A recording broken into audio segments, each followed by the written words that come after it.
Welcome to the Williamson County School Board meeting. We're going to go ahead and call the meeting to order. Thank you so much for being here tonight. And thank you to Deputy Ron Hooper for being here tonight for us as well.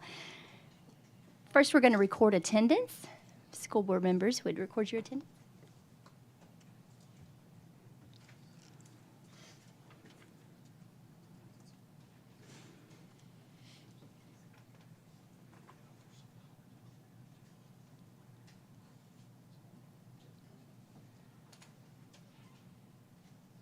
We have 11 board members present.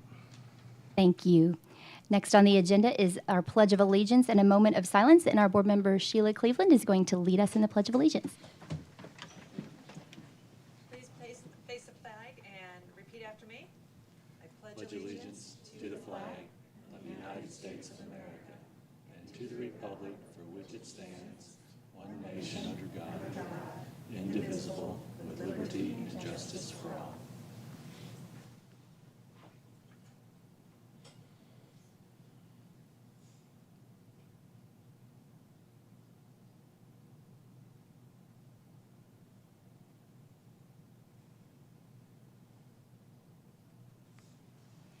Thank you. You may be seated.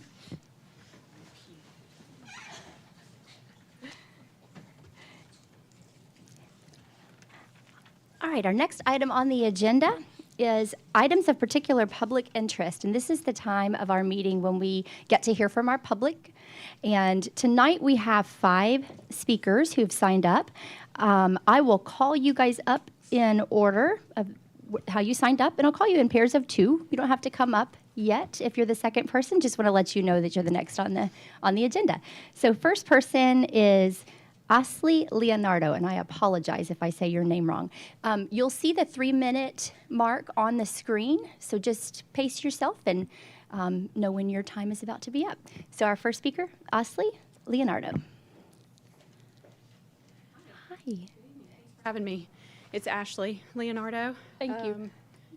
So I'm coming tonight on behalf of Smart Data Dashboard, and I'm a consultant currently for Smart Data. And being a mom and having a kid in school now as a 6th grader, and seeing her get out of the car and be scared to go to school, given everything that's gone on. Her school's pretty close to where the Covenant shooter's home was. So understanding Smart Data Dashboard is a system that we could implement within our schools that we're not having to take away or change any current systems that are currently in place. The SIS systems that are there would stay. Smart Data integrates with all of those systems and is able to aggregate all of this data that we have that go in all these different directions into one place for school systems to see. So information that would normally take 6 weeks to put together, with Smart Data, it can happen in 6 minutes. And superintendents, teachers, counselors, they can all see within minutes a child at the holistic view. So today, if a kid goes into class and they're disengaging, or they're missing a lot of days, or they're being bullied, and different things are going on, one teacher from the next really doesn't understand that. They don't see it. And because the information goes in all these different systems, it's hard for anybody to really figure that out in a holistic view. So Smart Data has worked with schools in Arkansas, Alabama, Georgia. I met with the governor's office last week. It's making its way through the Tennessee schools. I would like to see Williamson County take charge on this, because we are the best school district in Tennessee, and I would love to see our schools take this and run with it. I believe in it. Like I said, I'm a consultant, I'm a mom, and as soon as I heard the details about the system, I was on board 100%. So I would love to schedule a demo with whoever I would need to schedule that with the superintendents. But that's our big goal right now, is the safety assessment part of it as well. Do heat maps, can understand which schools are safe, where we're lacking by classroom. It covers all areas within the school systems. So I've got a one-pager that I could leave behind here. for you all to review, but that's why I'm here tonight. I would love to have the opportunity to show you guys how it works. Thank you. And we would be happy to, if you want to leave the items there, we would be happy to look at those. Thank you. All right. Next on the agenda, we have Kate Martin, and after Kate, we have Jody Barnwell-Smith.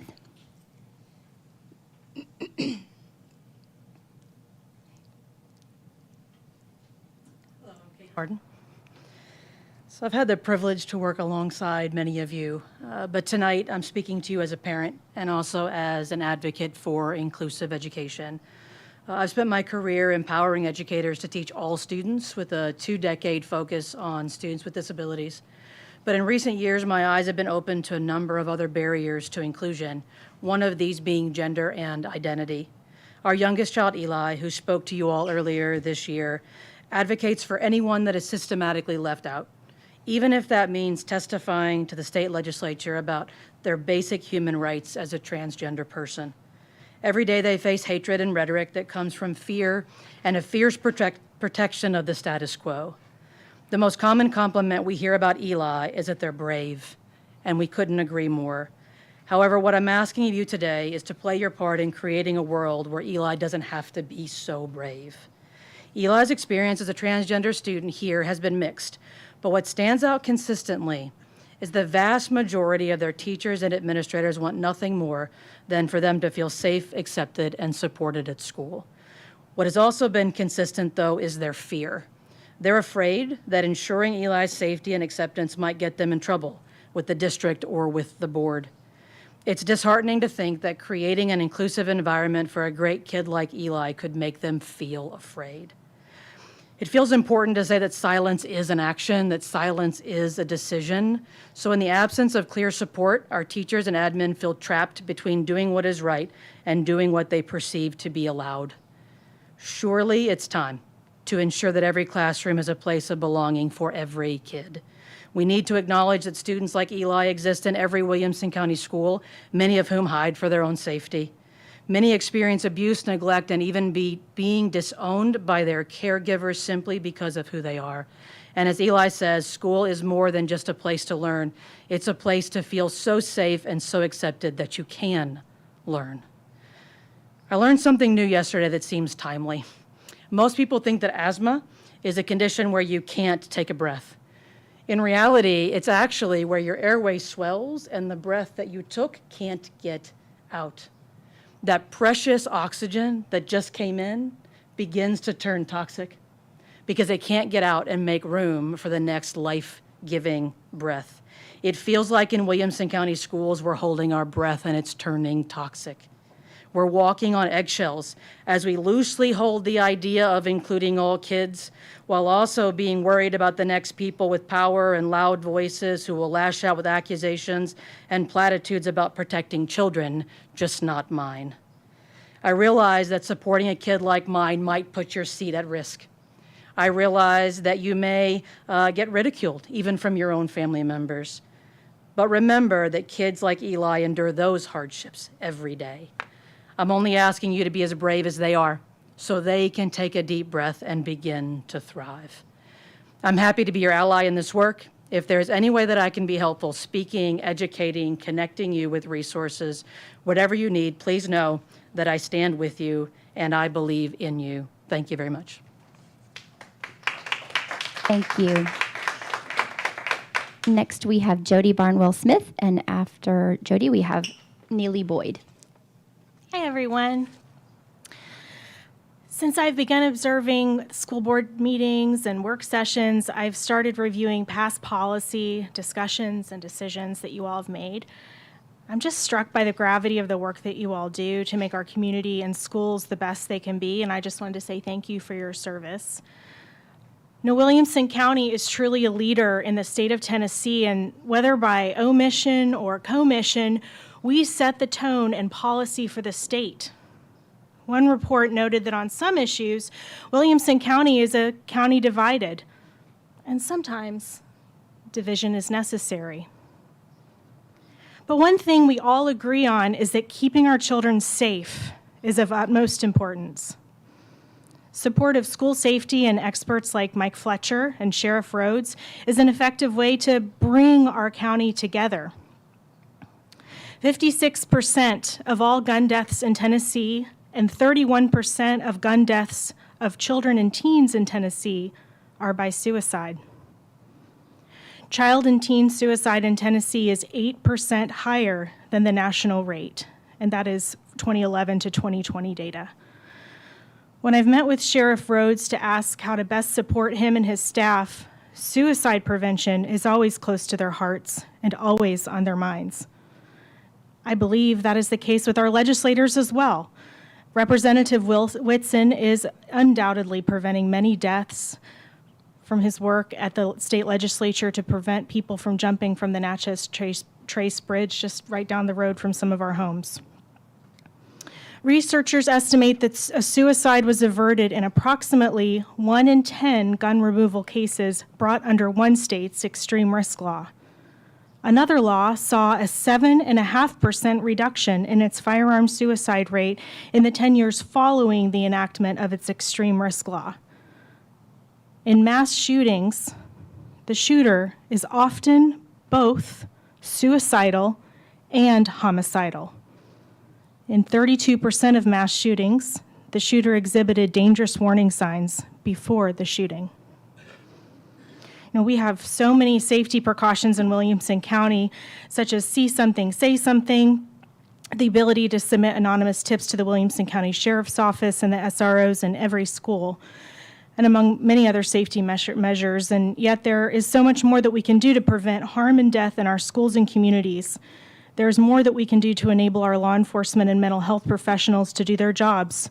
However, they must work within the constraints of the law, and without laws such as a well-written extreme risk protection order, both law enforcement and mental health professionals have their hands tied. We must work together to listen to what they need and do whatever we can within our power to make it happen, regardless of personal politics or opinion. I support a committee comprised of experts and board members to develop a resolution regarding school safety and the greater implications on state law. Thank you so much for your time. I'm happy to provide all references and data on request. Thank you. Next, we have Neely Boyd, and then our final speaker will be Kate Keys. Good evening. My name is Neely Boyd. I live in Franklin. I have 2 children in WCS, and my husband is also a WCS teacher. When my second grader learned about the shooting at Covenant, he looked up at me and said, "But if that ever happens at my school, you'll come get me, right?" How in the world do you explain to an 8-year-old that you can't always be there to keep them safe? So instead, I promised, I'm going to do everything in my power to make sure that never happens at your school. As the elected officials representing our schools, I implore you to do everything in your power to protect the lives of our children by keeping our schools safe. An extreme risk protection order would give school administrators and law enforcement the ability to intervene when a person is deemed an extreme risk to the safety of a school, providing an extra tool to prevent a shooting from ever happening in our schools. Please form a committee and send a resolution to our state representatives that an ERPO would help keep Williamson County schools safe. Thank you. Thank you. And our final speaker is Kate Keys.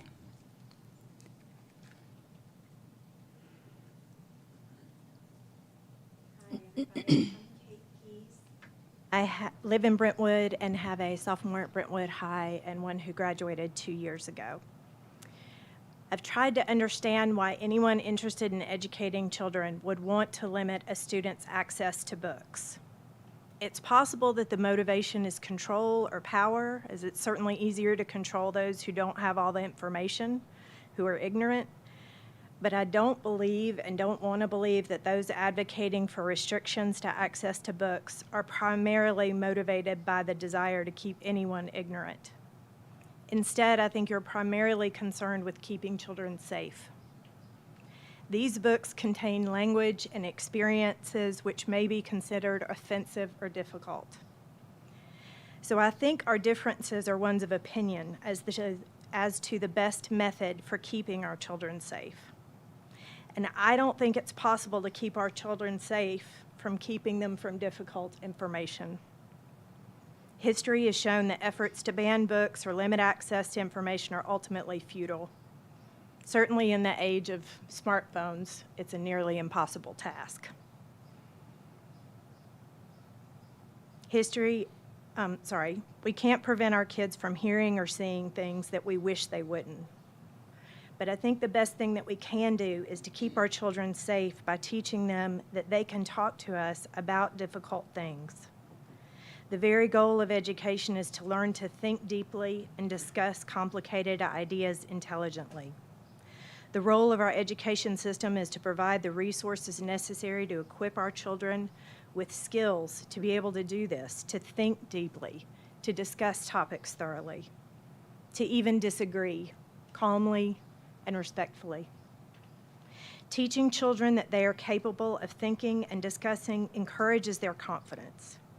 Teaching them how to clearly and intelligently advocate for their ideas is necessary for peaceful and productive debate, for the maintenance of our democracy, and really for keeping kids safe. Because how many kids who do the shootings that so many people have talked about didn't feel safe themselves and didn't feel like they had a community or people to talk to. So I just encourage you all to do everything we can to maintain access to all information and to let people know that this is a safe community for them to share all of their ideas and all of who they are. Thank you. Thank you, and thank you to all of our speakers who came out tonight. I know it takes time out of your schedules, and we appreciate that you took the time to come and talk with us. Next item on our agenda is the approval of the agenda. Thank you, Mr. Welch. And do we have a second? Thank you, Ms. Apria. Board members, if we don't have any discussion, we will move to a vote.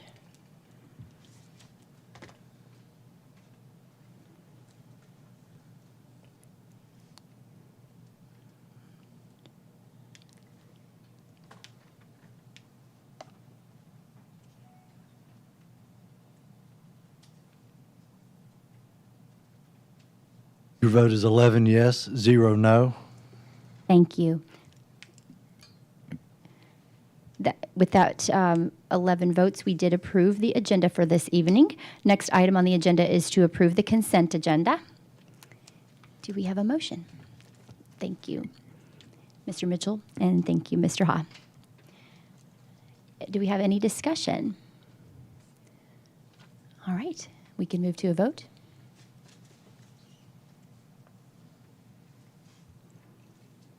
Your vote is 11 yes, 0 no.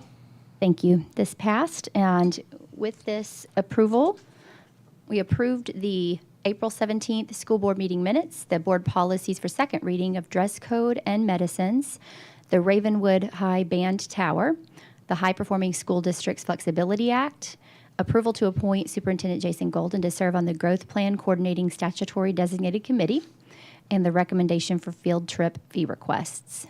Next item on the agenda is communications to the board. Mr. Golden. Thank you, Madam Chair. First, I want to thank the Mill Creek Middle School Choir who performed before the board meeting. I know a number of you in the audience came in and saw a little bit of that performance, and it was just a great experience for us. And we look forward to doing more of those events as we progress over time. And it was neat to hear the choral teacher speak to those students and say, "This is your last performance," and the theme was, "So let's make it great."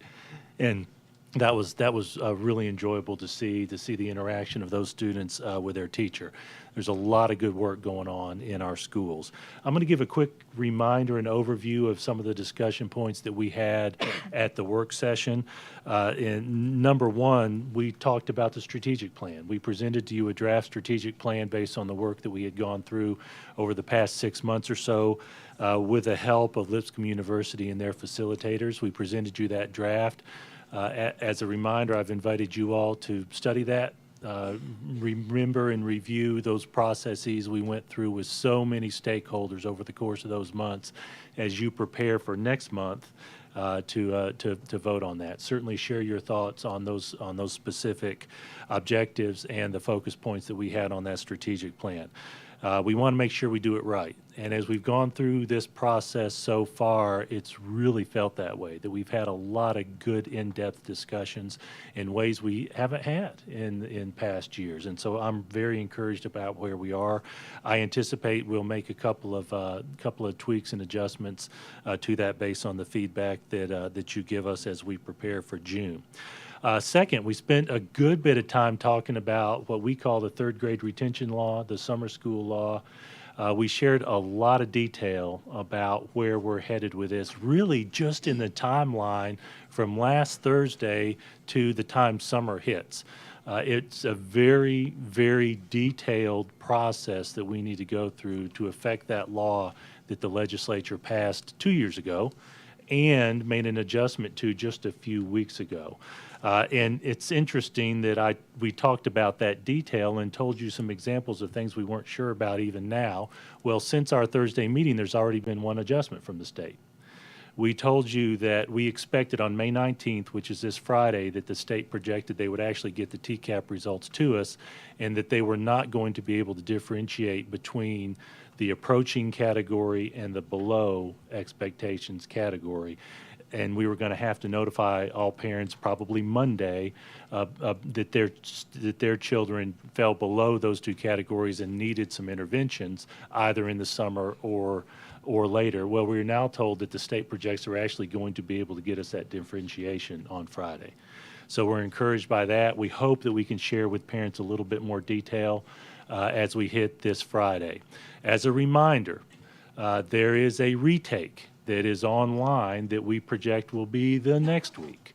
And the window of time for that retake is basically a portion of the last week of school for students rolling into the last day or two after school lets out for students to take that retake. And then we have some work to do as we prepare for that program for students in June.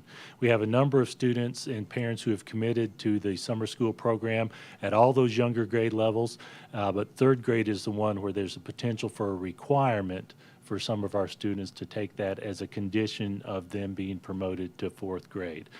So just want to encourage parents to be looking for that, to be looking for conversations with their principals. And you may remember that Dr. Allen on Thursday at our work session mentioned that the structure is designed where no one has to go and no one rather has to be retained into fourth grade.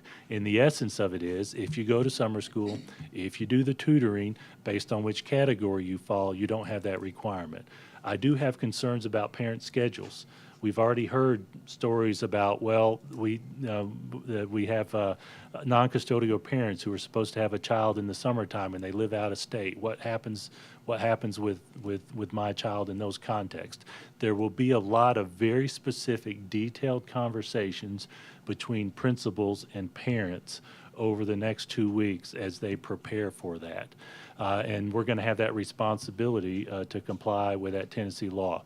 We know that reading is important. We know that for us, it starts for many of our students, many of our children, even before kindergarten, with our early childhood programs that serve students with disabilities and peers, and with our pre-K program. But we really hit that in earnest with kindergarten. We very much appreciate the sentiment and the thoughts behind this third grade law, and this year we're going to implement it. And boy, we're gonna find out where we're at. And so I very much appreciate the team that's been working on that. We spoke to that on Thursday. This has really, in a lot of ways, been an all-hands-on-deck process to prepare for this. The state is still in the process of preparing for it as well. It's the first time they're going to have to deal with getting those test results out quickly. The appeal process, the retake process.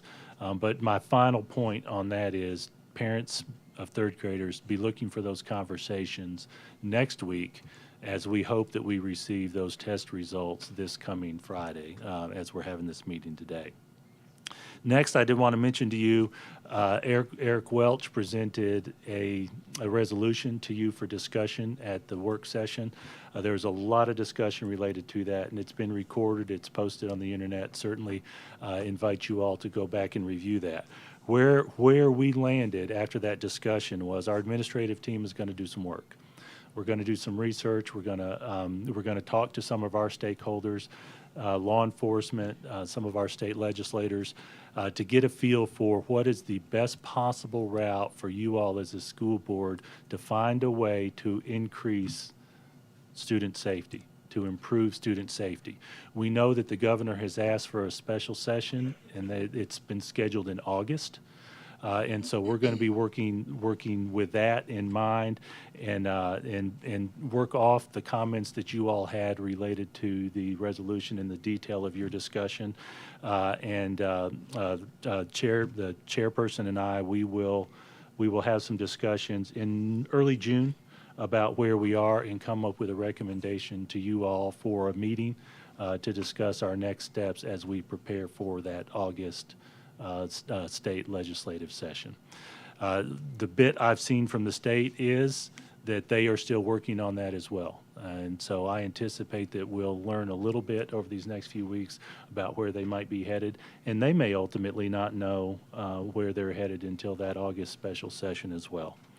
Final comment I wanted to make is that this is the time of year for celebrations.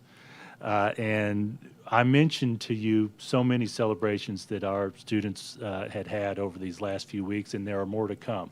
We talked about the military recognition. Certainly encourage you to go back and look at that great event that we had for our students, to thank them for their commitment. We had over 50 students commit to serve our nation in the armed forces. We're going through the process of athletic celebrations. We're going through the process of academic celebrations at our schools. I have signed a few hundred certificates for our students who are in our English language learners program as they pass what we call the WIDA test.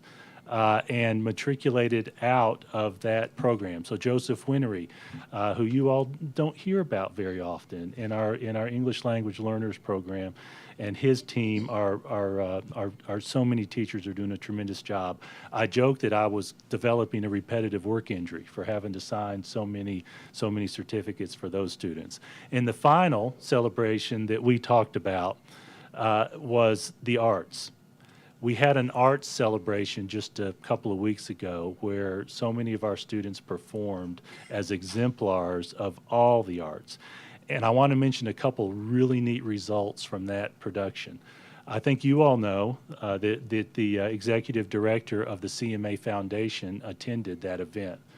One of our students actually was invited to participate in the CMA Fest in the technical category, to assist some professionals in an audio production event at CMA Fest. And those of you who saw that event, he spoke to us about the work he does behind the scenes. And I think, if I'm not mistaken, he introduced his presentation with, "I'm on the wrong side of the microphone." He was not on the wrong side of the microphone. That's correct, Mr. Wimberly. It was a great presentation. He's so impressed, that executive director of the foundation, that he now has a chance to work with professionals over the summer at CMA Fest. Likewise, our Page High School theater group performed the intro to the theater production of 9 to 5 at that event. They have been invited to perform that at CMA Fest. So thank you for the applause. Y'all, there's a lot of great stuff going on, and I'm so proud of our professionals who are leading athletics, who are leading arts, and y'all who are leading academics. And this is driven in large part by our vision statement, that Williamson County Schools will provide a supportive environment that challenges students to pursue excellence in academics, athletics, and the arts. And our people live it. You all set the tone. The commission funds it, and it's really just a great community. We want all our students to be safe. We think about Maslow's hierarchy of needs, and we're working on every level of that hierarchy for every child every day, from those basics to finding food, to meeting their needs, to self-actualization. It's something that we work on all the time for our students. So board members, that's my presentation for our work session. Certainly encourage the folks watching this to go back and look at our work session and some of the detail of your discussion.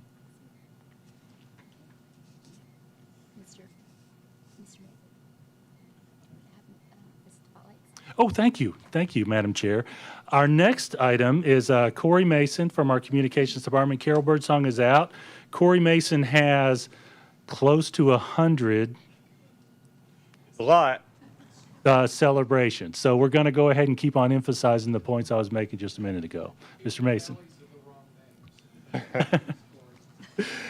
Well, good evening, everyone. It really is a pleasure to be here tonight and to introduce the Student and Staff Spotlight Award winners. I know there was a lot in April. There's as many, if not more, tonight for May, which is just incredible. We're going to begin with those students who have received a perfect ACT composite score in recent months.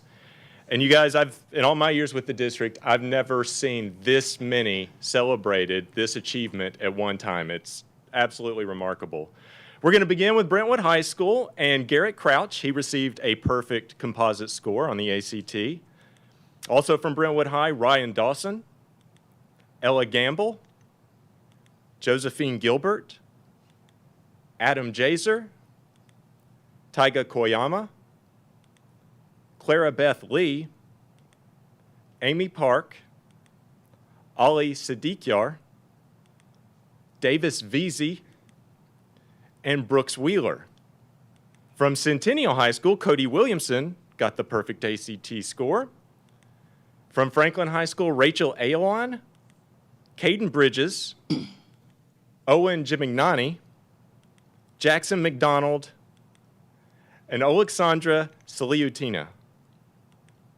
Page High School had one student who earned a perfect ACT score, Arnav Marita Varanasi.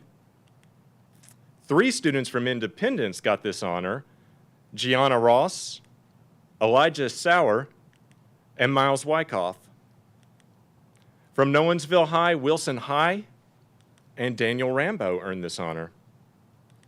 And at Ravenwood High School, A.J. Balaje, John Beck, Christina Chin, Jackson Gardzina, Ayush Kumar, Jack Meyer, Christina Chi, Ella Dassel, and Jack Herman got this award. At Renaissance High School, Tobias McNamara also earned a perfect ACT.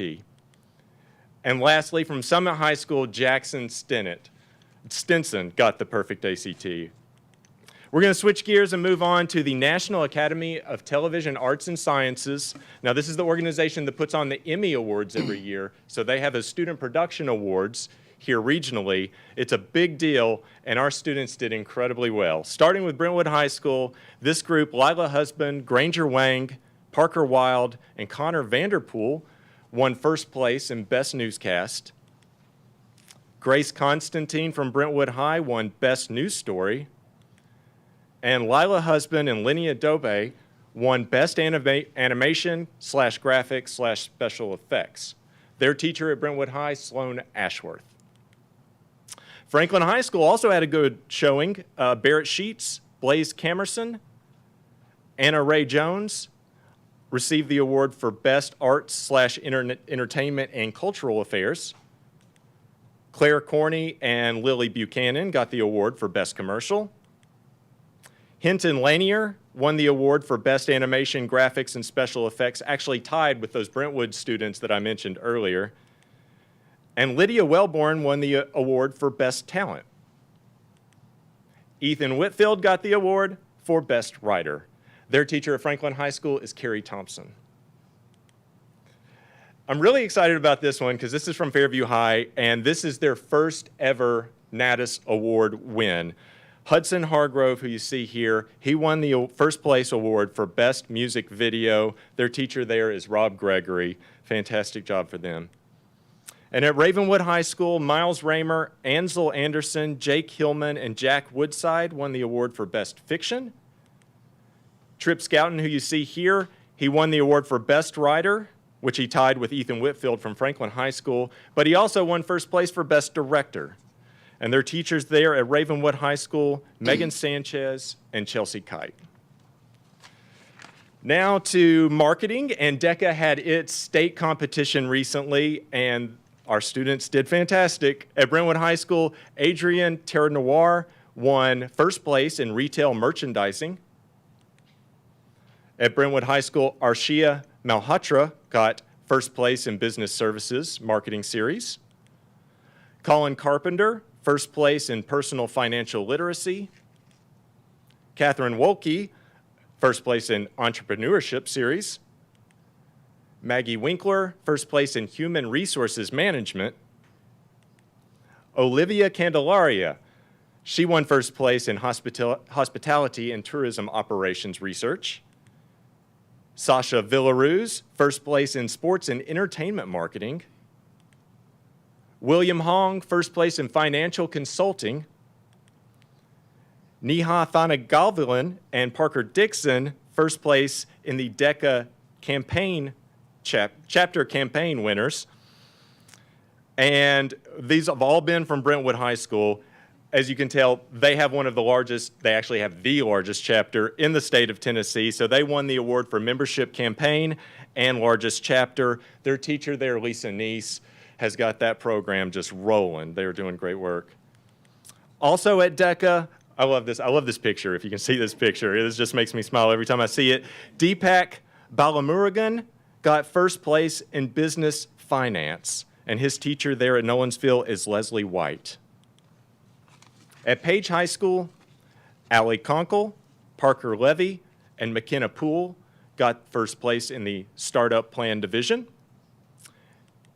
And Kayla Josephson, who you see here, got first place in Principles of Hospitality and Tourism. And the teacher there at Page High is Tristan Brown. Now to Ravenwood High School, Anishka Chitreddy and Prisha Shethia got first place in the Innovation Plan category. Gori Adarsh, Annika Bargava, and Varun Busa got first place in the Integrated Marketing campaign. Chloe Lee, Steffi Lee, and Sophia Wang got first place in Sports and Entertainment Marketing Operations Research Division. And Hannah Araya, who you see here, first place in Hospitality and Tourism Professional Selling. The teacher there at Ravenwood is Brian Stuck. Switching gears, we're going to go to HOSA, which is where our future health professionals, the organization that they belong to. Independence High School won the award at their state convention recently for State Medical Reserve Corps Partnership. So the teachers there are Kelly Cole and Brandy Mangrum. From Page High, Adrian Jones won the award for State Behavioral Health Champions. And Virginia Luo won the award for Future Health Professional State Veterinary Science Champion. The teacher there at Page High, Suzanne Morrow. Futures Farmers of America had its state competition recently, and you see two students here, Tyler McKinney and William Pointer from Fairview High School. They received their state degree from FFA, which is the highest achievement you can get in the state in this organization. It is a very big deal. Their teacher at Fairview High School is Emma Corson. And at Page High School, Tate Hudgens here, he received the award for State Agri-Science Fair Champion. And his teacher at Page is Tristan Brown.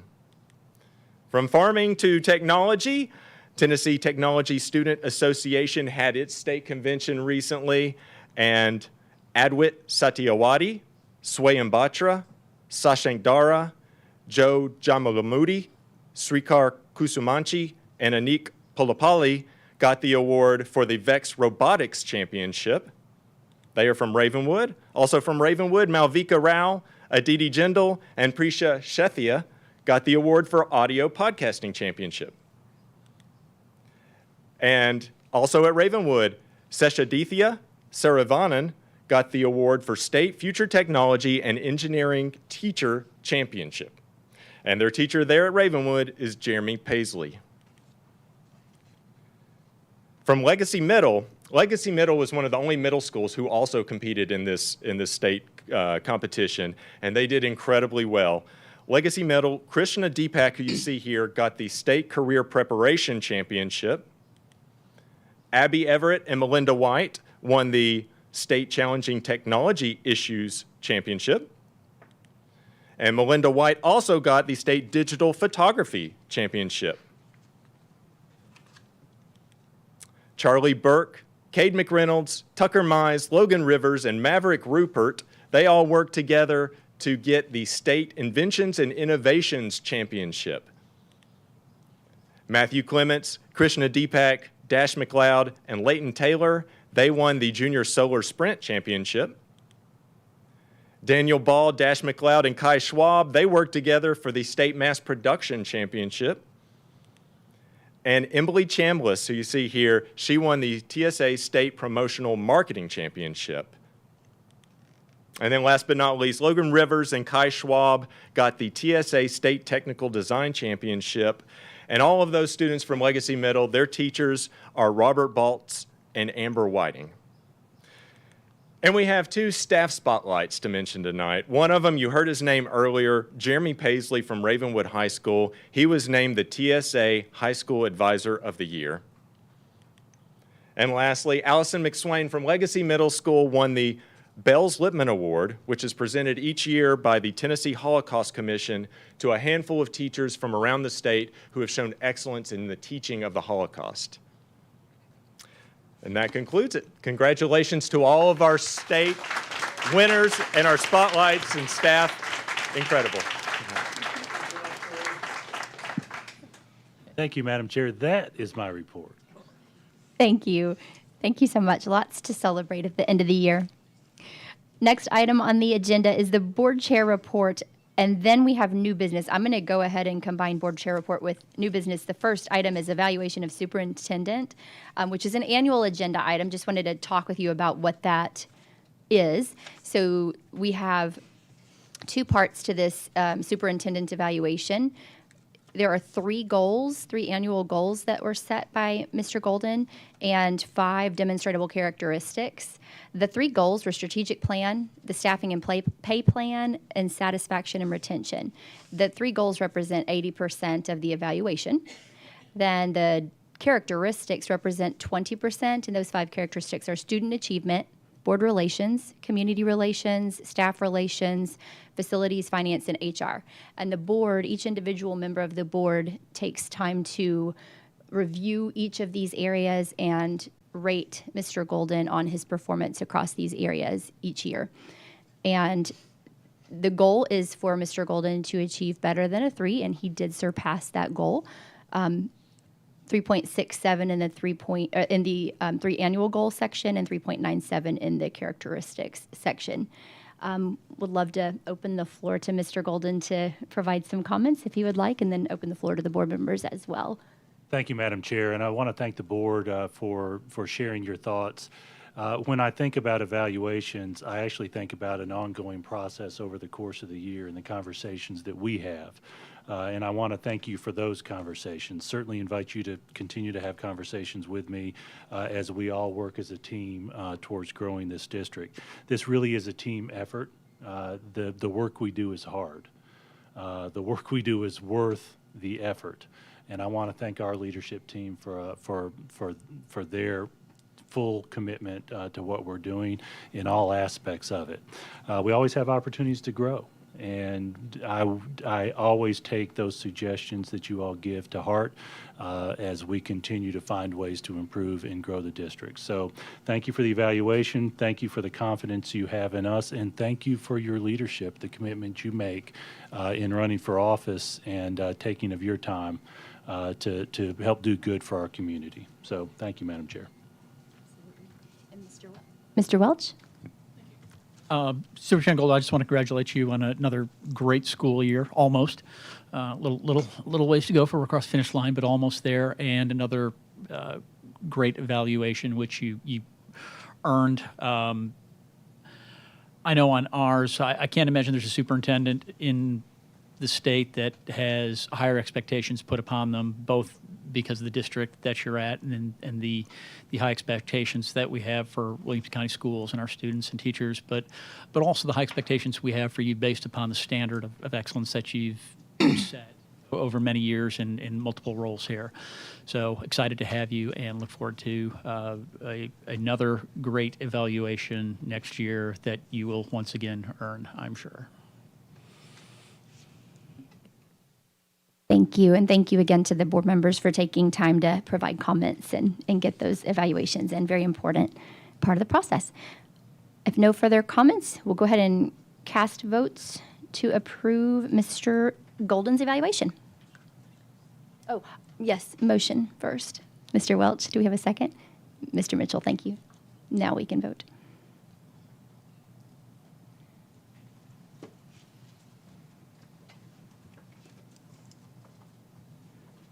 Vote is 11 yes, 0 no. Thank you. That passed with 11 approvals for the evaluation of Mr. Golden's, Mr. Golden's evaluation for the year. Next items on the agenda are school board budget items. First item is the approval of the general purpose school fund amendment for summer learning camps grant for $3.6 million. Mr. Golden? Thank you, Madam Chair. This is one of two grants from the state for what I called the third grade retention law, or alternately the summer school law, but which is actually called the summer learning camp grant from the state. The state is fully funding this program this year. Do recommend approval of this grant. Thank you. Do we have a motion? Mr. Haw and Mr. Wimberly seconds. Thank you. Any discussion? All right, let's move to vote.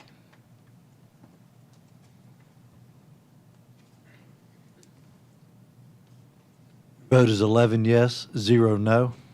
Okay, the motion passed to approve the general purpose school fund amendment for the summer learning camps grant. Next item is the approval of the general purpose school fund amendment summer learning transportation grant for $667,000. Thank you, Madam Chair. Likewise, this is related to the summer program, state funding for transportation. I do recommend approval. A motion? Mr. Wimberly, a second. Thank you. Ms. Clements, any discussion? Okay, board members, let's cast our votes.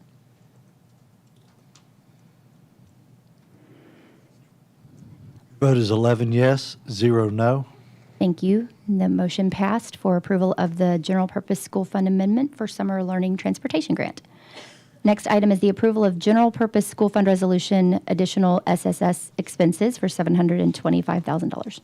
Thank you, Madam Chair. As Rachel Farmer mentioned at our work session, our CFO, this is the first of a handful of end-of-the-year requests for some of those items that were difficult to budget. This is for student support services, $725,000 to make a transfer. Do recommend approval of that. Do we have a motion? Okay, Mr. Cash, and a second. Thank you, Mr. Mitchell. Any discussion?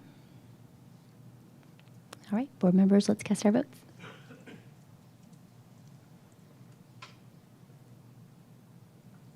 Your vote is 11 yes, 0 no.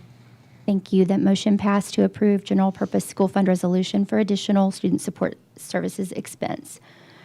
Next item is the approval of general purpose school fund trustee commission for $900,000. Thank you, Madam Chair. Under Tennessee law, we are scheduled and required to return some of our tax funds to the trustee, the collection agent countywide, and it's based on the amount of property tax gathered by the trustee's office. Do recommend approval of this $900,000 transfer to the county trustee's office. Do we have a motion? Ms. Apria, in a second.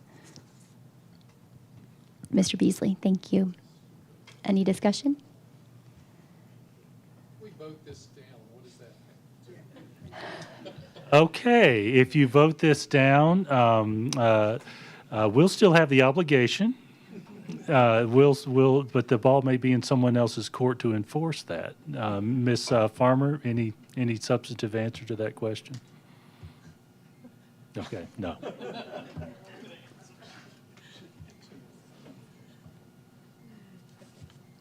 All right, board members, we can move to a vote.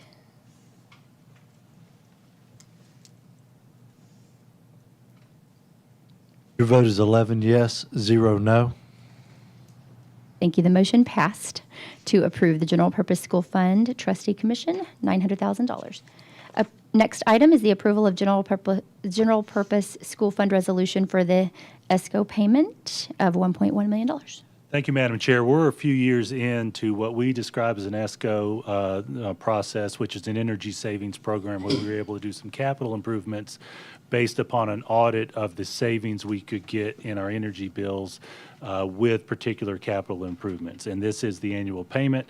The audit projects how much we should save based on the particular energy savings programs we implement, including replacing lights, some plumbing corrections, et cetera. This is paying for itself, and this is the annual payment out of our savings to pay for those capital improvements. Recommend approval. Mr. Welch, motion, and Mr. Haw, seconds. Thank you. Any discussion? Okay, board members, let's cast our votes. Your vote is 11 yes, 0 no. Thank you. And with that, we approved the General Purpose School Fund resolution for the ESCO payment. Next item is approval of the General Purpose School Fund resolution for additional insurance expense for $625,000. Thank you, Madam Chair. This is another one of those items that's difficult to budget for, that we usually make a budget amendment at the end of the year based on actuals. This is for insurance claims, and you can see the detail in that. We do recommend approval. Thank you. Do we have a motion? Ms. Apria and then Mr. Mitchell seconds. Thank you. Any discussion? Okay, board members, let's cast our votes.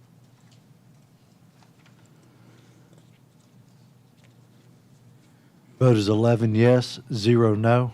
Thank you. Motion passed to approve the General Purpose School Fund resolution for additional insurance expense.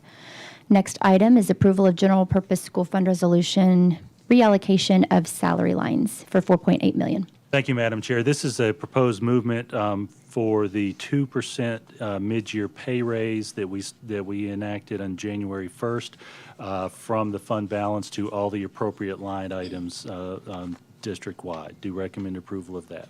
Great. Do we have a motion? Mr. Wimberly? Okay, and a second by Mr. Beasley. Thank you. Any discussion? Okay, let's move to a vote.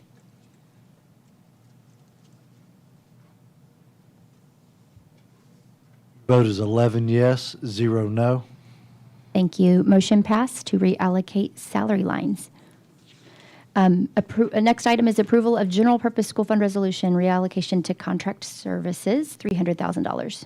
Thank you, Madam Chair. School psychologist position is one of the most difficult to fill.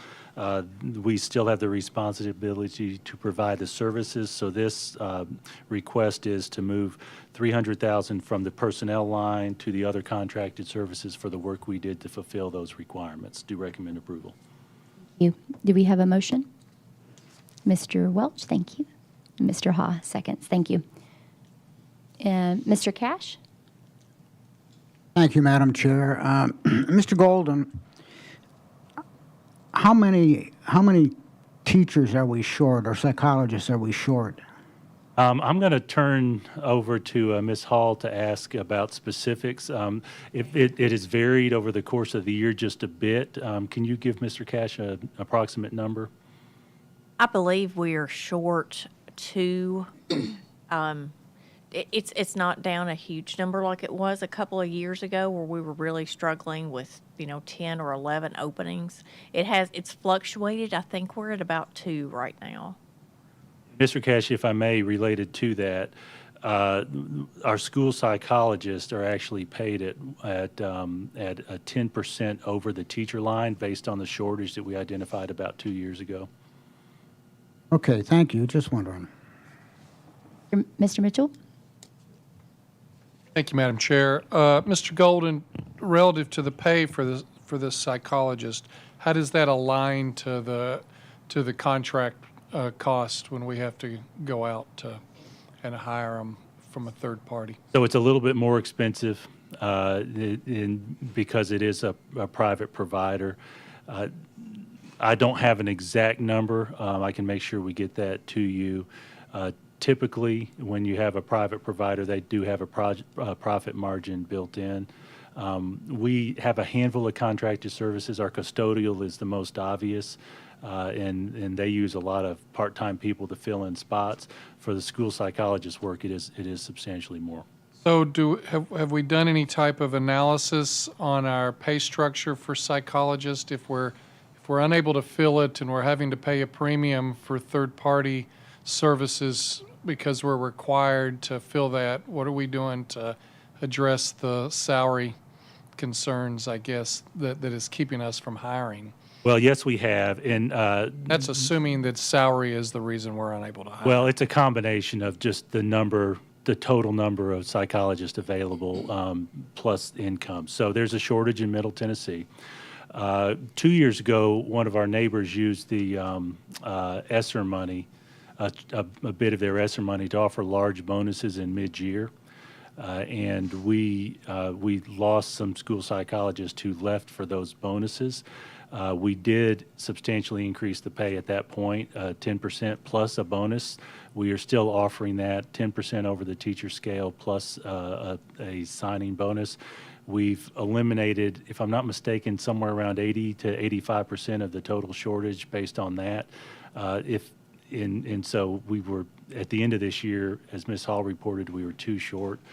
It continues to be a focus point because there simply aren't enough in Middle Tennessee for the demands of the work. By the way, school psychologists largely do a lot of testing. They test students and identify them for additional services. So these generally aren't doing clinical work. It's largely testing to prepare students for requests related to special education services, giftedness, et cetera. We have plans to go further address the salary and the cost, I guess, of in-house versus. Thank you for that. Ms. Hall's team is working on that, and I'm going to add something to that. We're actually looking at speech-language pathologists, occupational therapists, and school psychologists as part of that. Special education teachers, as you all know, is a shortage in Middle Tennessee. We have added bonuses for those folks. Actually did a mid-year bonus for some of those teachers. And so we are analyzing that across the board. Our greatest shortage is actually our teachers, our special education teachers' assistants. That is our largest number in total numbers and in percentage. So it really is an across-the-board effort.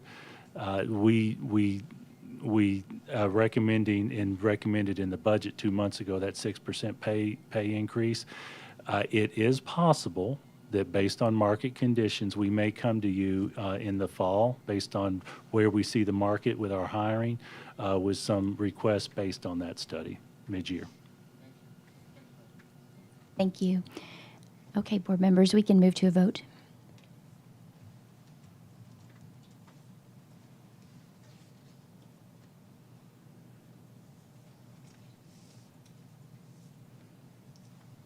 Your vote is 11 yes, 0 no.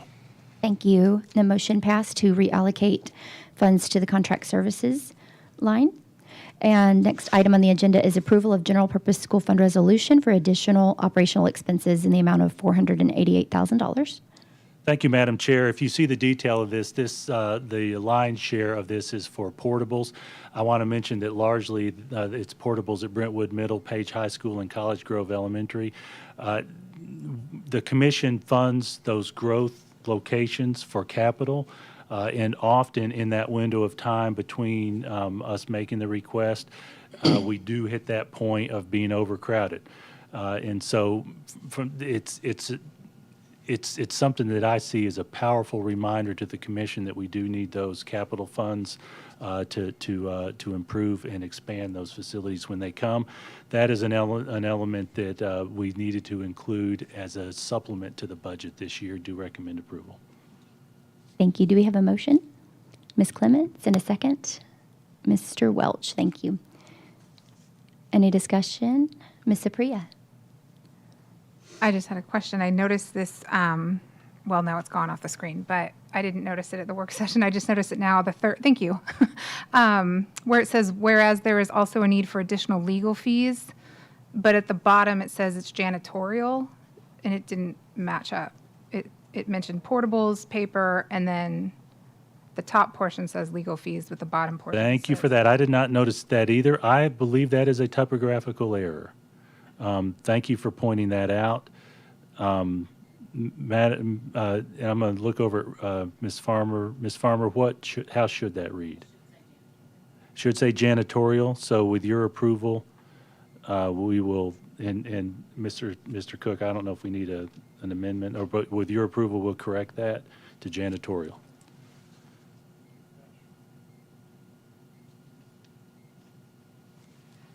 Thank you, Ms. Sapria. Okay, if no other discussion, we can move to a vote.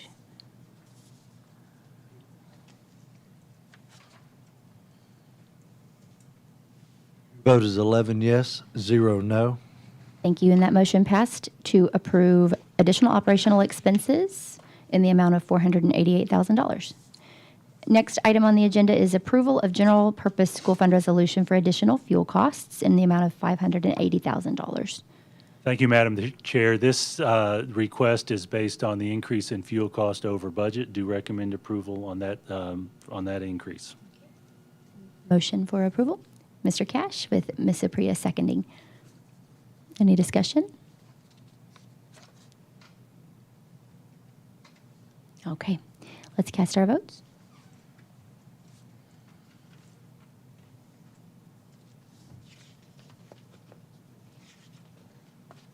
Vote is 11 yes, 0 no. Thank you. The motion passed to move additional fuel funds in the amount of $580,000.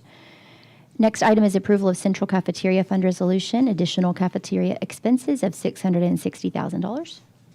Thank you, Madam Chair. This is the request to move to the appropriate line items from the food service budget, the mid-year pay increase that we did back in January. Request approval. Mr. Welch, motions to approve. Do I have a second? Mr. Ha, thanks. Any discussion? Okay, board members, let's cast our votes.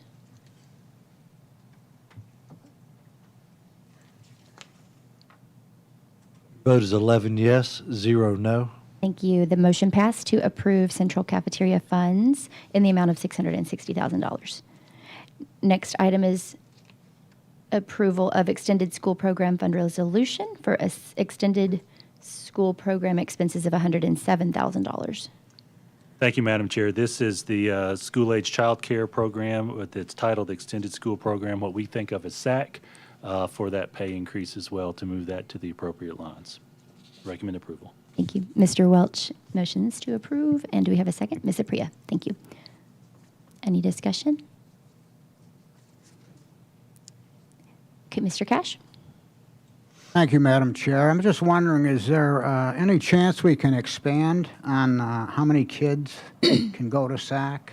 And possibly, I know these are going to give some raises. Hopefully, that'll draw some people. But there's really a shortage out there.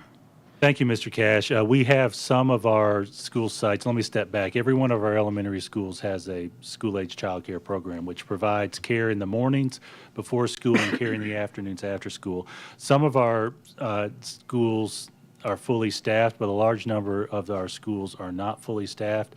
We do staff that based upon what we project as demand. And if we are short, then we don't have the capacity to provide that.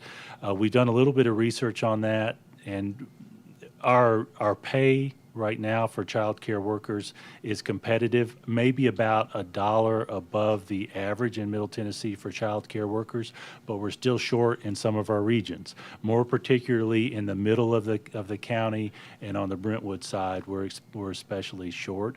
We're doing some research in that context as well, based on the conversation that I had just a minute ago with Mr. Mitchell.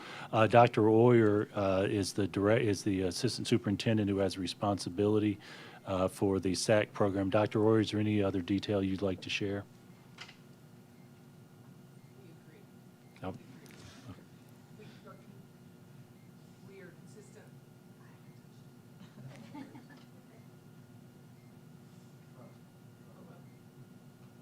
Hello? We agree. The leadership team that is a part of SAC has worked actively with Human Resources specifically this year. We have seen a bounce back from the staffing. We have shifted some things in the organizational chart. They're very aware of the needs and spend a significant amount of energy recruiting. They did take a dip during COVID and recognize that, but are beginning to feel, as I said, that we're coming out of that lift. But truly, anyone who is interested in working, we are interested in them working for us. And so we'll take any recruitment ideas that we have, that folks have, and feel free to spread the word if you hear of anybody who wants to work with us, from our high school students and beyond. And I will tell you also, this is one of those few items where it can be directly related to private providers. There simply aren't enough private providers in the community. That's one of the reasons we provide this service. So it is a constant challenge. Mr. Mitchell? Thank you, Madam Chair. Dr. Oyer, as the assistant superintendent for this program, I would be curious, have we ever done a survey of our parents to understand what their needs are relative to SAC? And for instance, I guess on Thursday I was talking about coming out of COVID, an awful lot of organizations have changed their workplace rules from 5 days a week to somewhat of a hybrid work from home, work in the office. For instance, my employer is a 3-day-a-week requirement. And so our parents are probably in need. I would think that there's many parents who are in need of flexibility, not necessarily 5 days a week support, but something on a 2 to 3 day a week. And we had talked about the challenge of hiring people for that. And my answer is, then let's pay a premium for their flexibility or create some type of an on-call program potentially for it. But my first question was, can we consider doing some type of survey of our parents to understand truly what their needs are for a SAC program? Certainly, I'm happy to pass that request along to Leslie Weaver, who's the director of the program, and work with Human Resources to figure out exactly what those places would be. We have, as it was stated, provided raises to those folks, and a shift in the organizational chart we're hoping will bring some folks in more consistently. It doesn't speak to exactly what you're asking. We have shifted the drop-in model that has previously occurred because of the staffing that was mentioned. It's really hard to predict that, and if we don't have adults to serve those people, those students who are dropping in, it creates a staffing challenge in other places. So that is something that has been a shift that we recognize had an impact on some of that flexibility that our families had. When we get back to a place of solidity in staffing, I think we can continue to explore that level of flexibility. But we discovered, and SAC leadership through their analysis, that providing that flexibility was creating staffing challenges beyond what they could handle at that time. So again, my thought is that maybe there's a couple of tier programs Sure. that can be 3 day a week versus 5 day a week, and clearly define what the 3 days were. I get the challenge of a drop in or a drop off, staffing around that. But if we know that our parents, that there's a subset or a reasonable subset of parents that need something a little bit less than 5 days a week, maybe we can. Understand. We will explore. Thank you for that suggestion. We'll study that. Mr. Beasley? Yes, thank you, Madam Chair. I was curious, is there any scholarships or funding for the SAC program? I don't know if any families out there are in need of that extra support during the summertime. We do have some. I'll let Dr. Royer address that. Generally speaking, well, it is 100% a self-funded program. It exists in its own self-contained budget, but we do have some related to that. Dr. Royer? Thank you for the question. If there is a need, depending on what the circumstances are, sometimes it's students experiencing homelessness, students experiencing a foster care placement or change of placement, or students whose families are experiencing financial hardship. When that occurs, there is opportunity at the school level to have those conversations. The leadership at the school level, SAC program, and then those folks bring it to our site leadership, the SAC leadership director and assistant director, and assist with that financial assistance. And that does occur across the district. Thank you. Dr. Brown? Thank you. Drayson's question made me think of another question. Is the SAC program allowed to take donations specifically earmarked for that purpose? Sir, it is.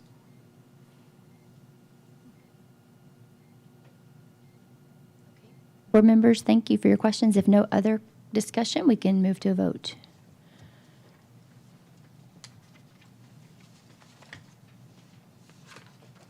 Your vote is 11 yes, 0 no. Thank you. And that motion passed for additional extended school program funds in the amount of $107,000. Next item on the agenda is board policy for second reading, library materials. Thank you, Madam Chair. The board policy before you is the policy that was produced after first reading. I know there was a substantial amount of discussion at the policy committee meeting. Certainly welcome any discussion related to that. Do we have a motion? Mr. Mitchell, and a second, Ms. Apria. And we'll open the floor for discussion. Ms. Cleveland? I'd like to make an amendment, and this isn't going to surprise anybody, by the way, and I'll explain later.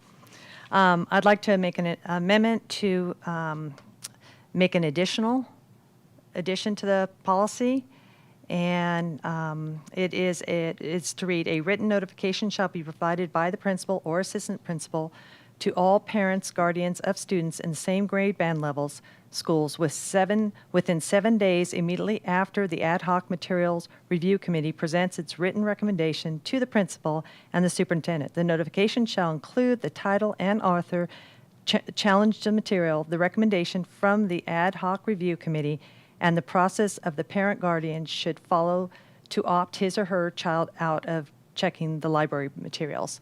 And Mrs. Osbrook does have that in writing. And I would like to speak first, after the motions. Yes, we'll just need a second. Oh, Ms. Apria, did you second? Thank you. Okay. Okay, do we need to clear the board for comments on this amendment? Seconding the. Yes, she's seconding the amendment. Yes, sorry, yeah, Sheila's motion to amend. Seconded the original too, though, right? Yeah. And she may be able to do that. Okay. Good question. Thank you. Okay. Okay, thank you. Ms. Cleveland, go ahead now. Okay, let's see how I can explain this. Okay, originally, as you all know, we unanimously voted for this policy. We all thought it was a great idea. But what happened at the policy committee, we added this clause in it because we were thinking originally, and it was a great one, it was brought up by Mr. Mitchell, for instance, the library books right now they're in challenged, it's being delayed month after month after month. Well, during this time, we felt that the parents should know what books are being challenged earlier. And so rather than wait until the board vote, let's go ahead and wait until the committee, after the committee meets now. And the policy, everyone in the policy committee thought it was a great idea. Unfortunately, just because of miscommunication, it just didn't get into the work session like we had thought. So that is why the amendment's coming now. Now, there was 2 amendments going around in the work session. One was, should the parents be notified when the committee, ad hoc committee is together, the review committee is together at that time, or should we wait until after the review committee has made their recommendation? I'm choosing after the recommendation, and this is the reason why. The review committee is not a committee that receives input from the public. And so they meet, they do their job, and then they make the recommendation. If we were to put those books challenged and we notified the parents while the committee was meeting, this committee is appointed, the principal appoints can bring in a teacher, a parent, or a student. If the books being challenged, the parents were notified of the books being challenged, what concerns me is the committee will be known, and all of a sudden teachers and parents are getting inundated with emails with opinions. That's our job. We take on that burden, not the parents, not the teachers, and definitely not a student if the student's on that committee. And I don't think, and after the committee makes a recommendation, send all the emails, your opinions, that's our job, that's what we're elected to do. But I'd rather see it after the recommendation, the committee does their job, and then, and this says within 7 days, the parents are notified of the books that are out there. And just to remind you, what we're going to do is it's going to say what books are being challenged and what the recommendation is. And we'll also let the parents know you can talk to your librarian, you can talk to your principal, or you can opt out by online, and it will give explicit instructions how to opt out. So, a guidance how to do it. And therefore, the bottom line of this is full transparency of what's going on in our system, so all parents know, and it will also put the responsibility in the parents' lap of being able to choose what their child reads and what they don't, because we do have the system to be able to opt out, and therefore it's the freedom of choice for the parents. So that's the reason why I had that one. Thank you. Mr. Wimberly? Thank you, Madam Chair. I guess I'm a little bit confused here. Your proposed amendment changes the policy back to what we've already approved in first reading. What's the difference, if I may ask? The one we approved at first reading was we would notify the parents after the board voted whether for the books to remain on the shelf or take them off. This one adds another layer, because right now, the review committee has already happened, 3 or 4 months ago. And all this time, the parents don't know there's books out there being challenged. So this gives a little bit more time saying, well, right when the recommendation is made, the parents should be allowed to know what books are being challenged once the recommendation is made. And then they will also be notified again of what the board's vote. So the way you have proposed amending it, it's not that the notification will occur when the challenge is filed, but when the committee has decided and the board hasn't decided. Right, it goes twice. Thank you. Yeah, parents are notified twice. Once after the recommendation and then once after the board votes. Okay, thank you. You're welcome. Mr. Cash? Yes, thank you, Madam Chair. I agree with Ms. Cleveland 100%. I think this provides transparency for the parents, gives them an opportunity to maybe voice their opinion with board members or the school system itself. So I think this amendment's great. Thank you. Mr. Mitchell? Thank you, Madam Chair. So, Ms. Cleveland, thank you for this. As I was listening to you read the amendment, I think what you read was the description in item number 2 from Ms. Osbrook's written explanation, which is not what you intended to read, I don't believe. So I believe, item number 2 is the 7 days immediately after the ad hoc materials review committee receives the request for recommendation. You wanted to read, you wanted the amendment that you wanted to make, I believe, was item number 3 in Ms. Osbrook's. That's what she read. That's what I thought she read. I thought she read number 2, as I realized they're very similar, but I was kind of reading it while you were speaking it, and I didn't hear the afterwards. Okay, fair enough. As long as everybody else heard correctly what Sheila was looking for. So I'll support this, but I don't agree with the fact that there's harm in announcing to our parents that we have stood up a committee to review one or more books that have been challenged. I don't worry about pressure on the committee. I mean, that's part of doing their job, I guess. But I think I think our parents are smart enough and need to know at the time that there is a group of books that are being considered. I'll also make the point that those books stay on the shelves and in the library during that review period. And sometimes that review period, as it was last year, lasted almost the entire school year. So I'll support this because I don't think there's harm in notifying our parents, but I'll make the point that I don't think there's harm in notifying our parents at the beginning of the committee's formation either. Thank you. Mr. Brown? Thank you, Madam Chair. Maybe just to give a little context to the timing of this, or if this were to play out the way that Sheila's describing it. If everything went according to plan and we didn't have the current situation where we're waiting on information from the state. Let's say we had all the information we needed, we had all the clarity we needed about the process. If the review committee made their recommendation, what would then be the time frame between that recommendation and when we would be voting on it as a board ordinarily? For a library book, once the recommendation comes in, we would put it on the next board meeting. So depending on the exact day it fell, it would be less than a month in almost all situations. What we're really talking about is 30 to 60 days, 60 at the very most. So I don't know that that's, I think the amendment's good. I'm fine with supporting it. I just thought that's important context, that we're really not talking about a really lengthy amount of time between when the recommendation is made and when the vote would take place. So folks aren't going to be getting hung out there for a long time without knowing.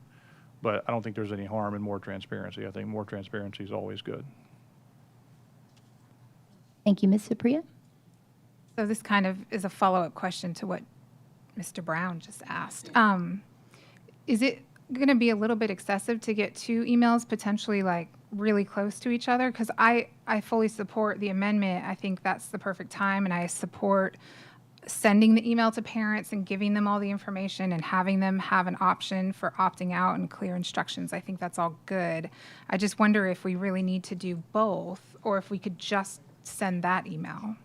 And then parents who are really interested to know the outcome would have to pay attention to the school board meeting to see how we voted, which could potentially be like a week later in some cases. If I'm not mistaken, if this amendment passes, the current number 10 would still be included. So to your point, there would be the potential for 2 notices. In fact, 2 notices would have to happen under the policy. That's what I'm asking. Can we amend the amendment to just remove the second notification, and that kind of just gives the parents the information they need to opt out at that point, not knowing what the board will do or not, and if they really want to pay attention and see, they can just follow the live recorded meetings to see the outcome of the vote. But I'll let Mr. Cook answer the procedural question.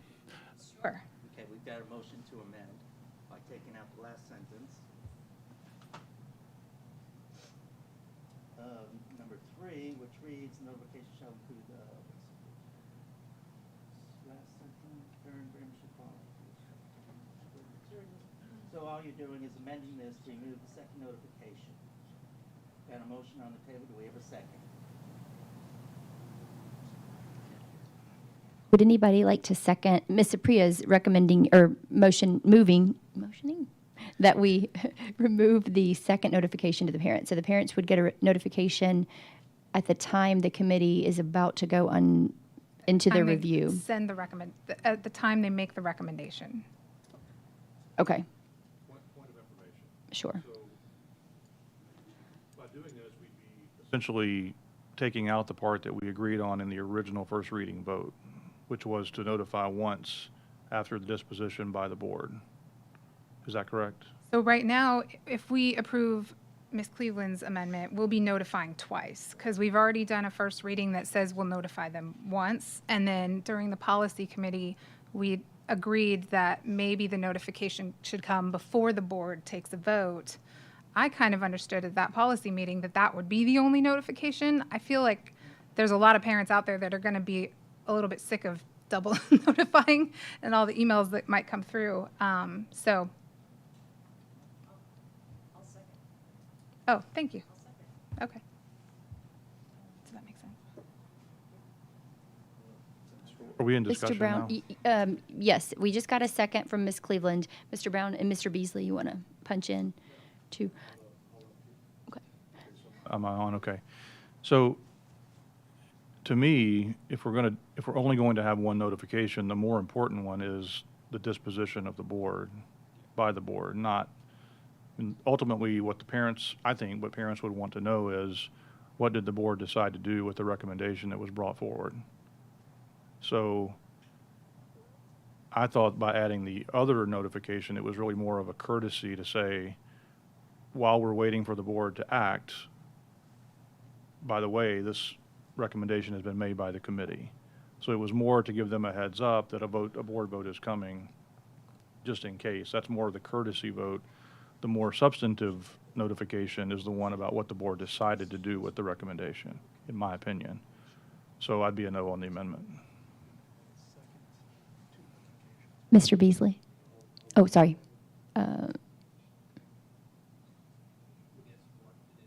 Okay.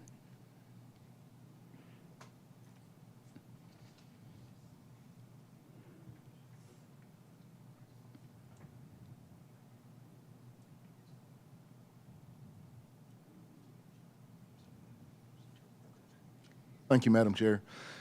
From my understanding during the policy meeting that we wanted more transparency for the board and the school system to reach out to the parents. So that's why I'm supporting the amendment that Ms. Cleveland is sending out, because I believe that the parents will love to know about the books, know about which books are being challenged, but also they would want to know, I know for sure I would want to know the disposition from the board after that's done. So I think the more transparent and the more communication, I don't think it's overkill, would be more appropriate than anything. Thank you. Ms. Cleveland? Just what he said. Okay. Mr. Welch? I agree with Ms. Apria that I think at some point it becomes overkill. There's a famous consumer research study I'm going to reference here. It's the JAM study, in which they went into a grocery store and gave out free samples of jam. They had about 4 samples and measured how much sales were. And they went back a week later and they gave out choices of 8 different flavors and measured how much the sales were. And when they went from 4 to 8, and I could be screwing up the numbers, but there's a general idea, the sales went down. And the reason why is because you get information overload at that point and the consumer pulls back. It's the same thing that Amazon saw when they had too many options on their screen. You get it happens all the time. The parents don't pay attention to it. If the point is transparency, there is complete transparency here. We announce it. We have updates. We have published outcomes. We're talking about sending a notification on this. We all agree on the notification. I just think with the number of times we're looking at it, becomes all the time with the emails, and at some point our parents go, well, have I seen that one before or not? This sounds familiar, and it becomes a little bit too much. So I listening to it and sort of thinking and listening to the debate, I've kind of come full circle, and I agree with Ms. Apria. I think at one point, probably one is enough. At that point, it's not only is it transparent, but it's being proactive, which I think is a better word for this. We've always been transparent. I think this is more of a proactive engagement with it. I'm also going to agree with Mr. Brown. I think the more important one of the two is the board action on it, because that is the one that's the actual decision that we're doing. And if the stated goal of this is to give the parents the opportunity to respond and what they need to do if they don't want to see that book, what have you, at that point they have the opportunity. To do it beforehand is a little bit premature, I think. Thank you. Mr. Mitchell? Thank you, Madam Chair. So I agree with Mr. Welch that the intent of all of this communication is to communicate to the parents on how they can opt out if they so want to while the books are being reviewed or determined. I agree with Mr. Brown that the most important communication is probably on what the disposition of the board was relative to the committee's recommendation. Did we accept it or did we not?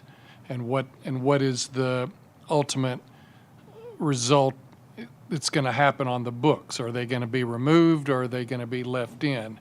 But in every communication, the parents are told how they can individually communicate to their librarian to keep their children from reading those books or checking those books out if they so desire.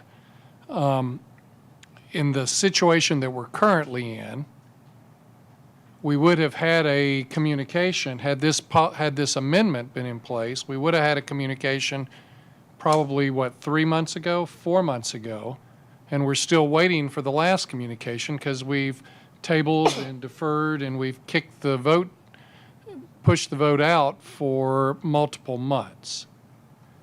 So the concept of more than only one, that communication may never happen because the board technically doesn't have to act on the committee's recommendation. Second, so by at least having a communication after the committee makes a recommendation, we're guaranteeing that something is going to go out to the parents on the challenged books. And for what it's worth, I'm not winning any opinions on this. I still believe the best time to communicate is when the committee is set up, because Mrs. Oyer, Dr. Oyer, remind me, that committee on the one where we had 5 books challenged, that committee took 3 months to get through those books, I guess. Am I remembering that correctly? No, not the Wit and Wisdom we were talking was 8 or 9 months to get through that. But the one that the committee recommendation that we haven't voted on now, how many months did the committee meet before they gave us a recommendation? About 2 months, approximately. About 2 months, right? Yes. Okay. Thank you. Anyway, so summarize real quick my comments here. I think the 2 communications has value, and I'll support the 2 communications. Thank you. Ms. Apriya? So I wanted to remind everyone that the policy states that the communications will be provided by the principal or the assistant principal, which in my opinion feels like a lot of work, depending on how many books end up being challenged, that we would be putting some burden back onto the administrative professionals at each school site. And then also, kind of what to Mr. Mitchell was saying, if a parent had a concern about the content and wanted to know about opting out or how to do that, I don't think their priority is going to be how the board voted. I don't think that's going to be the most important time for them to get notified. I think they're going to want to know about the book in the library and how to opt their child out earlier rather than later. So I still think this is the best way, and that 2 is a little bit too much. Ms. Clements?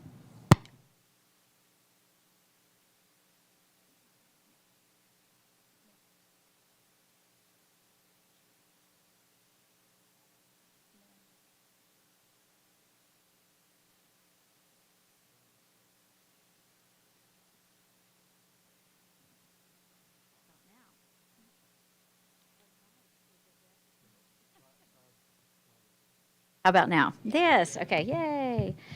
Okay, I really like the idea of the two communications. I served on one of the committees that we just had one book. But I think that notifying the parents when the formal committee begins is good because we have months that pass before there's any decision made. And I mean, this is a great example of time. So I like the idea of one going out at the formation of the committee. And I thought we talked about this at one of our meetings, but is it public knowledge? Do we put who's in the committee in the announcement? Do we need to do that? What is the... It's public information. We have not historically broadcast it to all the community like the discussion is about the decision of the committee. Exactly. So we could just announce this, and if people want to go look, they can find it. But it doesn't need to be in the email. To me, it's always short and sweet, concise and precise. So I do like the idea when the formal decision is being made, that is going forward to a committee, and then announcing at the very end. There is a bigger time span, and I think parents appreciate the communication on this because there's transparency, and I like that we have instructions on how to opt out. So I don't know which amendment to vote for. I know we've got a bunch on the line, and so, but that's what I think that is clearer with the parents. Mr. Wimberly? I'd like to call the question, but in a point of order, I'd like for it to be read what it is that we're voting on. Right, that's good. Bobby is just about to do that for us. The motion you have right now is the amendment to the amendment. So basically, if you vote yes on this, what you are doing is that you are removing number 10 that reads, after the board votes on the challenged library materials, a written notification shall be provided by the principal and assistant principal to all parents, guardians, students in all same grade band level schools. The notification shall include the title and author of the challenged material, the action of the board, and the process paragraph should fall at his or her child out of checking out the library material. So basically, if you vote yes to the motion, you are deleting that language. You're deleting the second notification. And the second notification is? After the vote. So there would be one notification after the committee makes its recommendation. Thank you.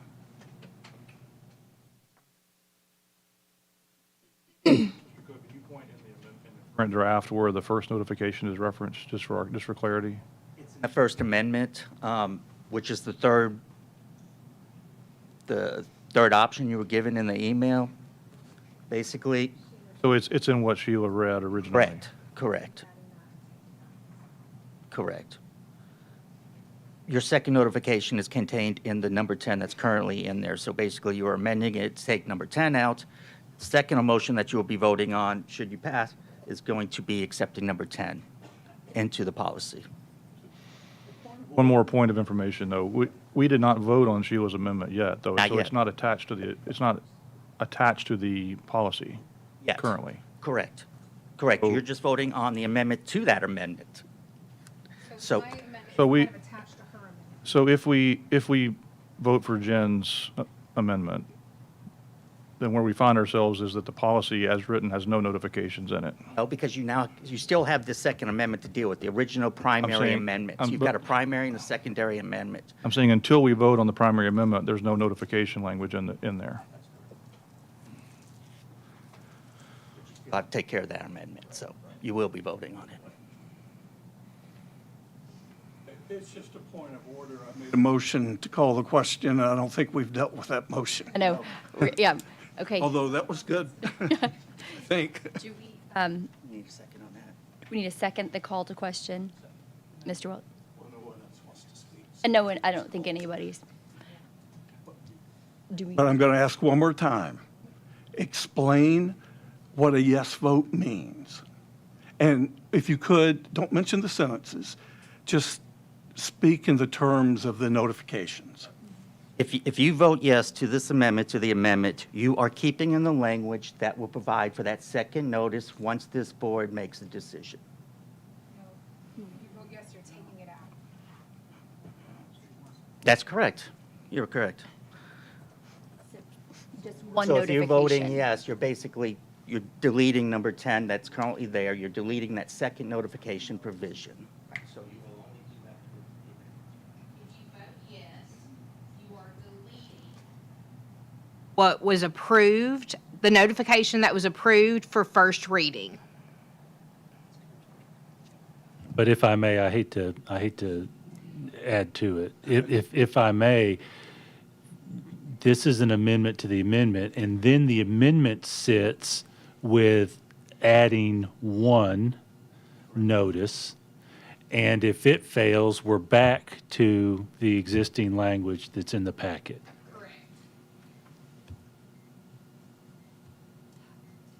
Mr. Golden, do you have a recommendation?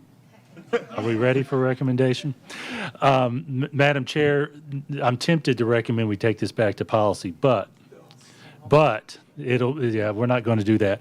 I recommend approval for this, but I want to explain why. It's in part for what I just stated, that if you all make a decision to pass the amendment and then the board and the policy passes, we have one notice at the time of the decision of the committee without a requirement that the principal notify all families about the final board decision.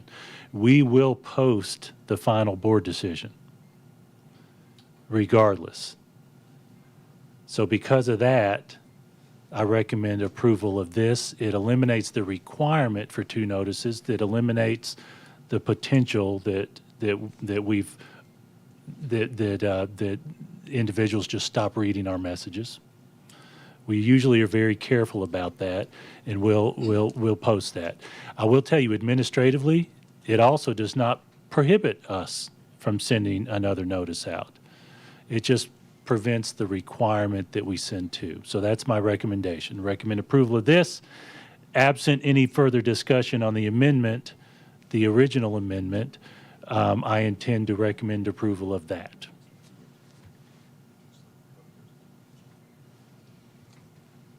We'll go ahead and go to vote since there's nothing on the board for speaking. Okay.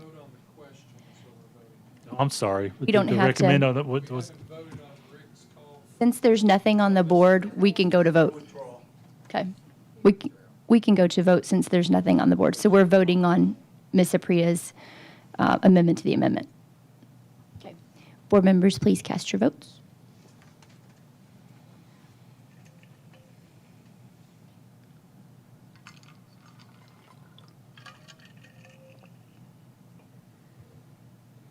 Your vote is 5 yes, 6 no. This did not pass, so we're back to the amendment that Ms. Cleveland put forth, which is 2 notifications, okay?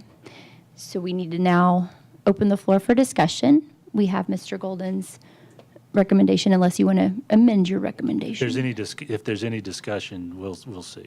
Okay. Floor is open. Mr. Brown? This is to vote on 2 notifications. Can we be clear on when those notifications would take place? First notification will take place once a recommendation has been given to the principal and the superintendent. And then the second notification will be after this board makes a decision, which you've already voted on. So you're basically voting on right now that first notification provision.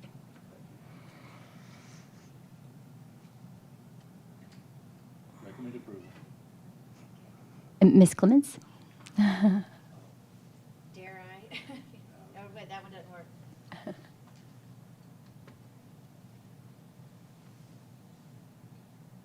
I really am in favor of the first email going out when there's been a decision for the formal committee versus, because then it's a little more time. It gives parents the option to know once the formal process has begun, and it allows them how to opt out earlier when all this process has begun, because I know after serving on one of these committees that it takes months to go through this. So, y'all don't be mad at me, but I would like to make a motion to amend this to the first notification going out when the formal process has begun. Can I do that? No, because that motion is going to pretty much just overdo what you're doing right now. So if that's a motion you want to make eventually, you would vote no for the one on the table and then make the motion subsequent to that.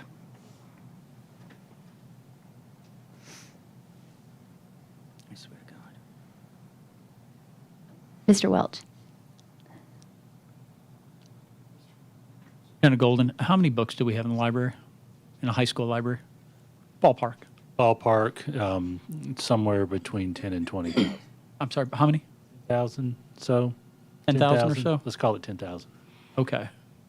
So what we're talking about here now with two of them is the stated concern is that 3 month, 1 month, 30-day, 60-day, 90-day gap for the 1 in 10,000 odds that the student will check out that particular library book prior to the final notification. It doesn't seem like a very realistic concern to me, statistically speaking.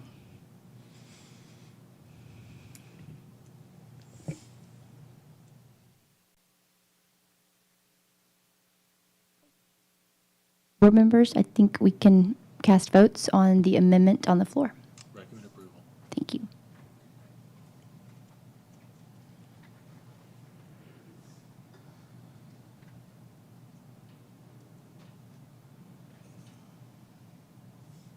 Vote is 8 yes, 3 no.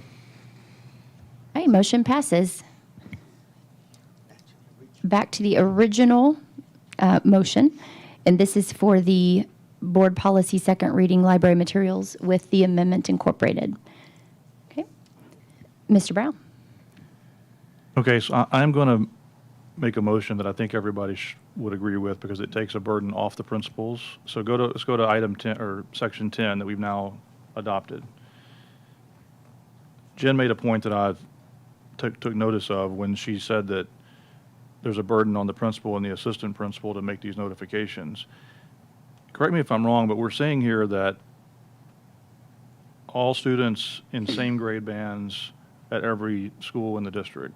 Is that correct?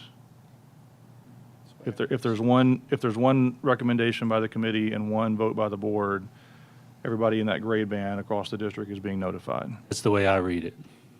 Why wouldn't that notification come from the central office one time versus 15 different principals, 20 different principals doing that? So I'm going to move that we, instead of it saying provided by the principal or assistant principal, it would say provided by the district office.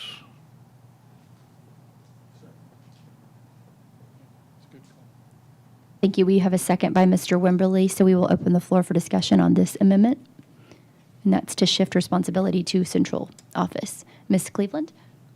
I agree with it. I think that's a great idea. Okay, great. Okay, let's move to vote.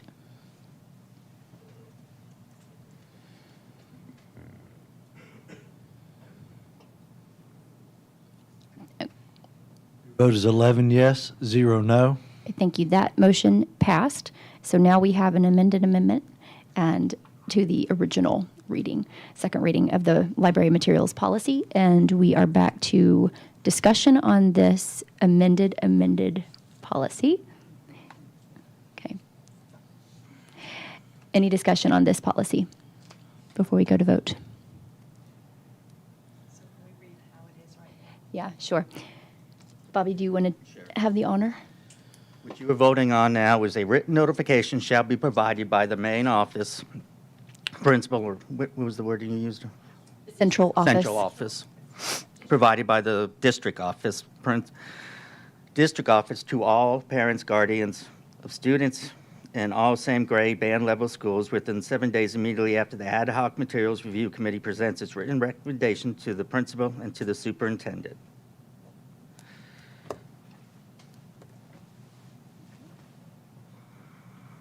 Okay, board members, let's cast our votes. Recommend approval. Oh, thank you, Mr. Golden.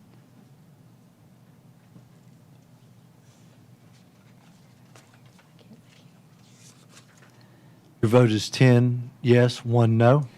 Thank you. So that motion passed, and we have The library materials for the second reading approved.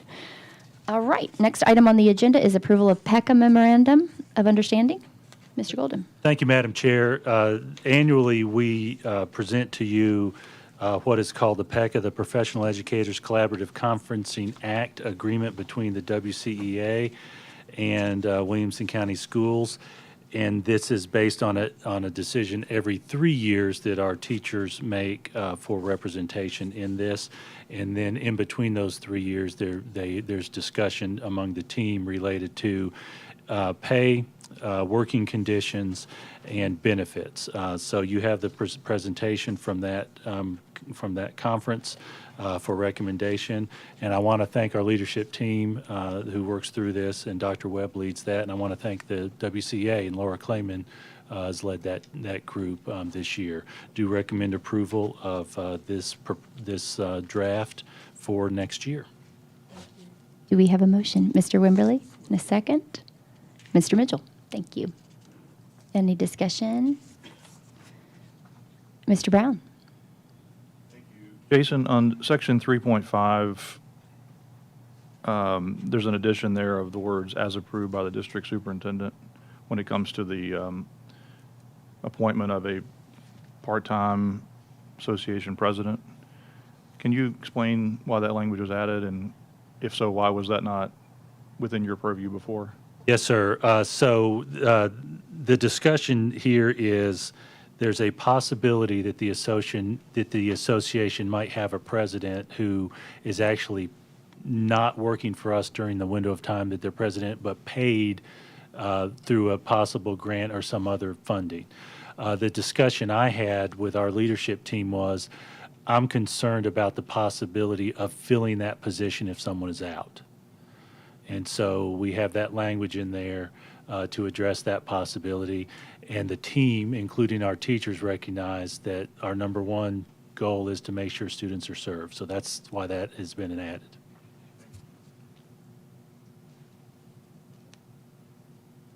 Thank you. And we can move to a vote.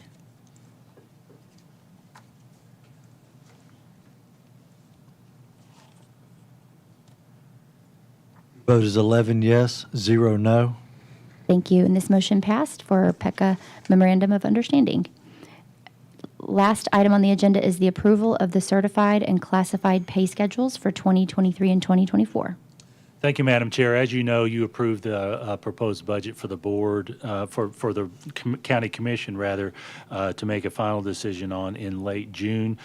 These are the pay charts that reflect that aggregate budget amount that you made a decision on a couple of months ago, and it includes a 6% pay raise.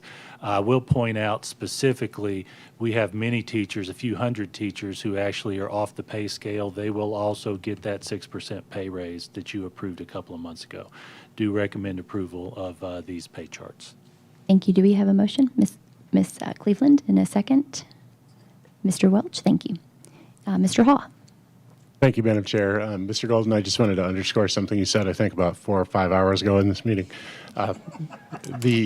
You said that there may be a possibility of revisiting some of these pay values and the charts and different positions in fall. Yes, sir. So you recall when we went through the budget approval process, we included what was at the time a deficit budget based on our TISA projections. We should have some information. So number one, we proposed a budget that we felt like we could afford, and we projected we should be able to afford based on a conservative estimate of TISA projections. That came out to be pretty close. In fact, the projections from TISA would include, we wouldn't have the capacity to even increase pay by 1% with our current projections. We do have some outcomes potential that the state ought to let us know in October. We know that the market is very volatile in some professions, and so I wanted you all to know that we believe it's wise not to say this is it no matter what, but if there's volatility in the market and there's a substantial change, we need to be flexible within what we can afford. Great, thank you. It feels like that's sort of the new normal in the last couple of years, and I appreciate that flexibility. Thank you. Okay. Board members, no other discussion. We can move to a vote.